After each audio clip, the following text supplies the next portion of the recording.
Gillian, you were our guest speaker at SEMstandard 2011. First of all, I would like to thank you for your participation, and I would say that I'm really delighted and I'm really impressed with a brilliant presentation you made.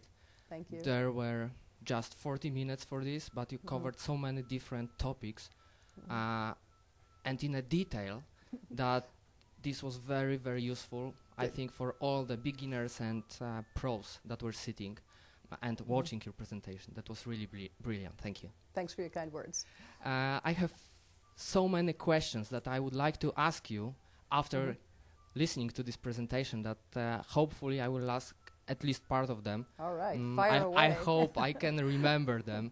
So first of all, can you tell me a little bit more about your Linkscape tool?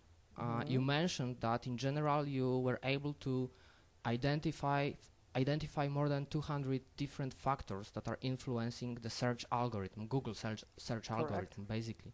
Can you reveal a little bit more about that? Because I'm really curious how you do this and how you calculate the quality and influence, the real influence of these factors to search engine results pages. Right. We do a lot of testing, A/B testing and multivariate testing inside SEOmoz, so a lot of primary research goes into that. But we also, every second year, go out to the world's finest search marketers. This year, over 230, 40, something like that, search marketers will answer those questions that we're asking about what they see as the ranking factors, the increase and decrease of the importance of certain signals, how it plays out not just in the United States but around the world. We aggregate that data and then we present it. That's what that chart looks like, and that's how we determine it. I think that would be also a kind of $1 million question. I hope you answer this, and I hope I can earn money out of it later on. Oh boy. What is, in your opinion, the most important factor, single factor, that search engine algorithms take into consideration? And what is the forecast for the future? Can you reveal that? Okay, I would say, based on what we know from the reports from our brilliant search friends around the world, because always leverage your friends, right? I would say that it still is links. When I presented the slide, for example, today concerning topic modeling, you saw that the only thing that kind of outranked the correlation in your ability to rank in the search engine result pages beyond things like content modeling was links. It still is.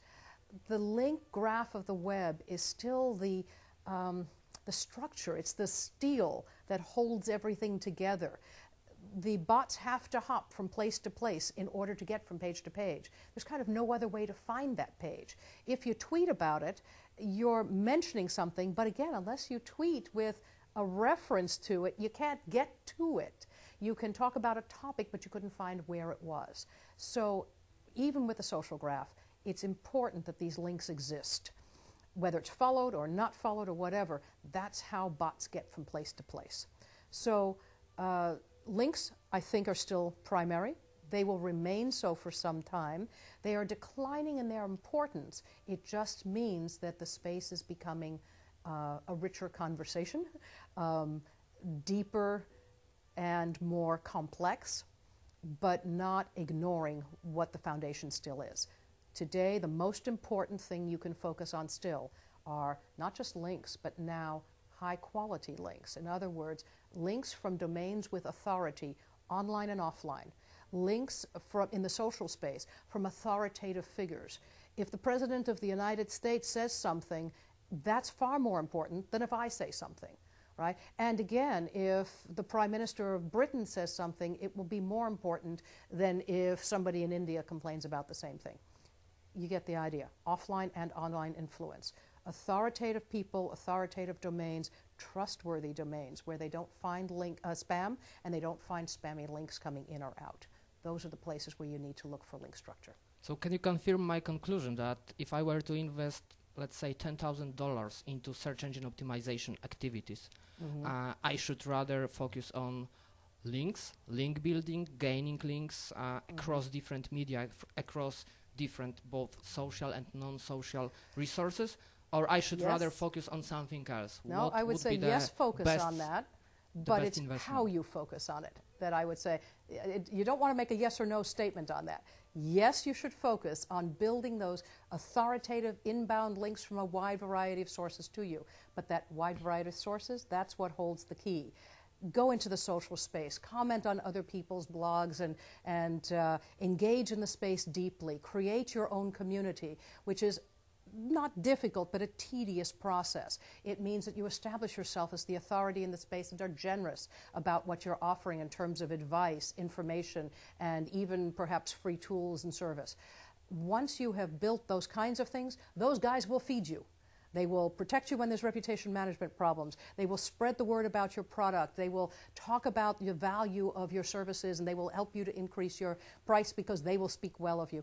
And they will send you those links. They will constantly refer to you as the source of information in their industry, and they will be the ones that spread that word and get you those links. You talk a lot about social side of the internet, about authorities, communities.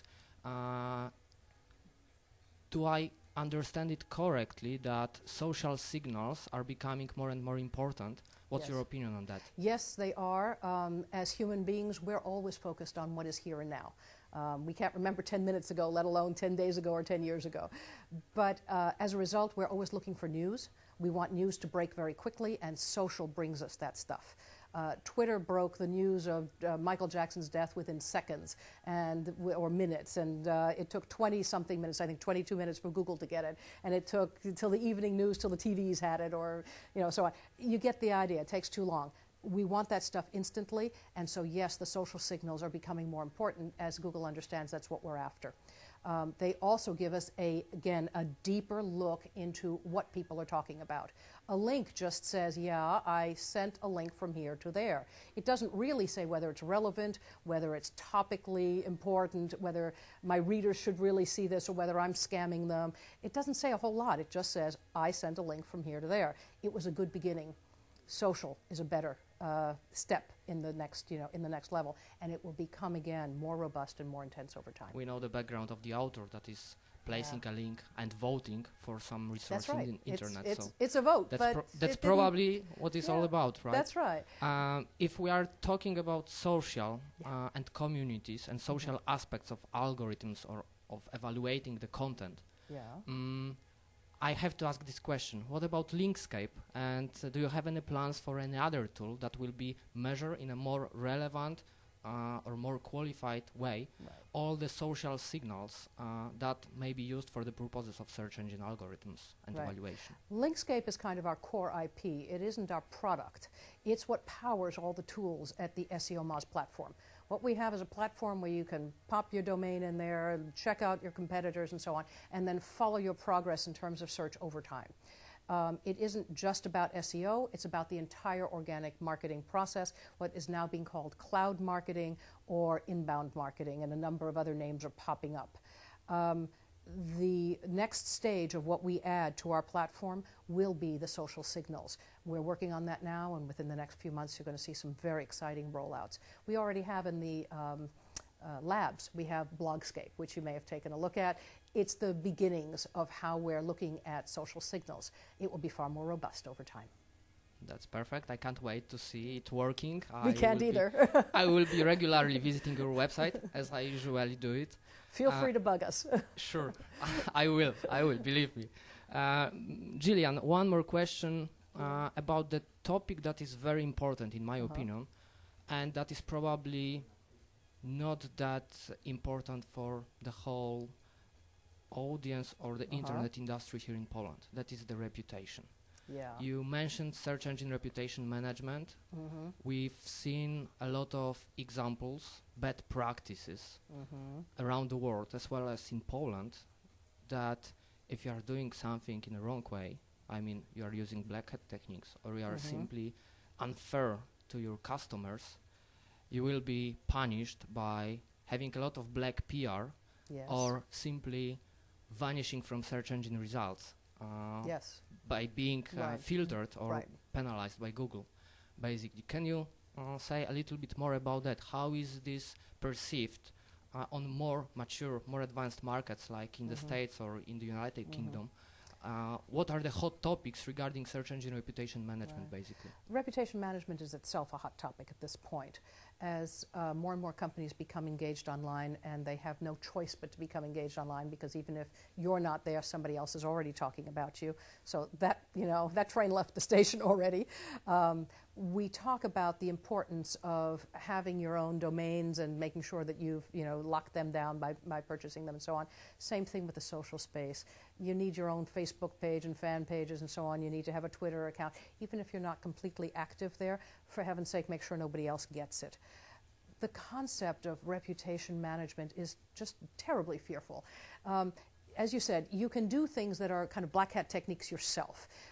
You can do it without knowing that it happened. Small and mid-sized businesses, even major enterprises, tend to be pretty clueless about it. It's not what they do for a living. They're busy selling whatever they sell and manufacturing and doing R&D, and they farm out either to an in-house or an outsourced provider this work of marketing their stuff on the website and technically taking care of their website as well. So these guys who have this job to do the technical stuff will do the best they can.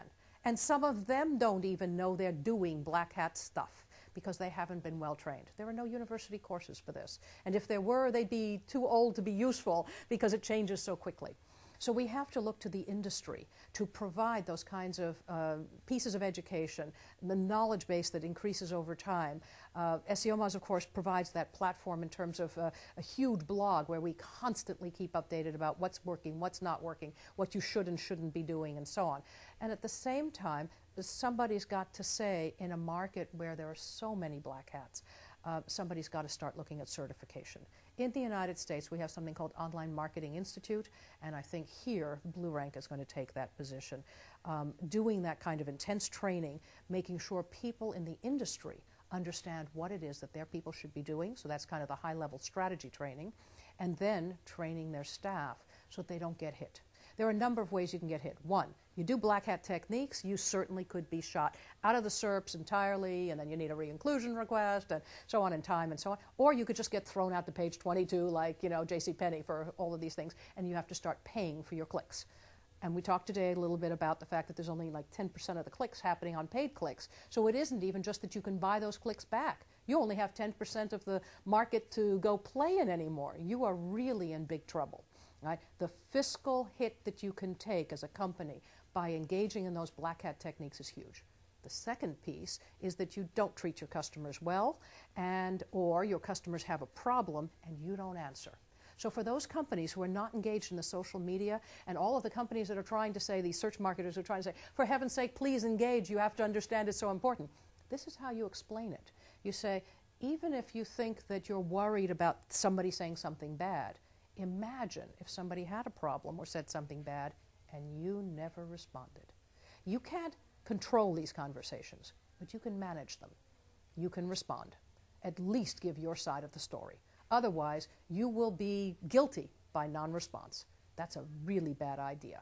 So if you want to serve your customers well, hop in and help them as soon as they have a problem. They are tweeting about their problem. You go find it and make sure that you get them help. If you've got a problem, at least listen to it, acknowledge it, and do something to improve it. Those are the second pieces. And the last piece is there are a lot of black hats here. Those black hats can nail you in ways that are just terrifying. They can build black links into, bad black hat links into your own site for you, and you won't know. How do you know where that link is coming from? Unless you're monitoring those kinds of things. And again, unless you have a very seasoned, very well-trained team that can identify those kinds of things and knows the difference between white hat and black hat, danger and noise, and signal and noise, right? Those kinds of things. Unless you know, you are not protected. You've got to make sure the people you're working with are well-trained, keep up to date, and have some kind of an annual certification.